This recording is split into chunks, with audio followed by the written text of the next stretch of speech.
Hey, good morning, sunshines, or good afternoon, fifth hour. A quick little explanation of the lab that we're going to do tomorrow just to try to get some of the ideas in your head. Done lots of calculations about calorimetry. We need to do some calorimetry.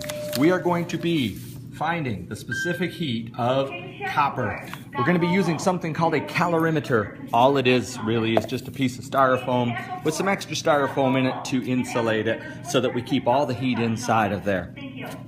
So that's a calorimeter. We're going to be using a hunk of copper. We'll use this little hunk of copper. It's got a little handle on there so that we can put it into and out of hot water. We'll be putting some water in here. It won't really matter how much water's in here. That's not an issue. We're going to heat it up to boiling. What temp will that be? We're going to set that piece in there so it's the same temp. We'll be using the LabQuest to check in on that, but I'll bet you know approximately what it'll be, but we'll check that as well. While that's getting ready, we will be getting our calorimeter ready. Calorimeter, we need to put some water into this cup. How much?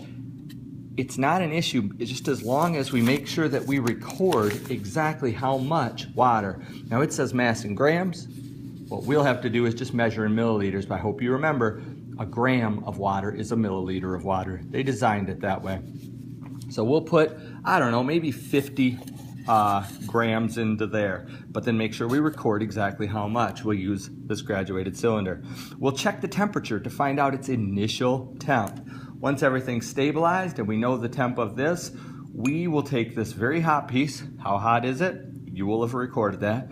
We will set that into there, cap it up to keep the heat in. What's going to happen to the temperature of the water? And we'll be keeping track of that with this. You can use this to stir. Don't poke through. It would make all your water run out. You'll be watching the LabQuest. We don't have to record time or anything like that. You'll just watch the LabQuest. When it stabilizes in temp, it stops changing, stops going up, then we will finally record it. Then what? We'll simply empty our water out, get this back out. Should be cool enough now. Return things back to where they are. That's calorimetry in a nutshell. It'll be a lab that's got very specific directions. I just wanted you to have an idea of what it looked like.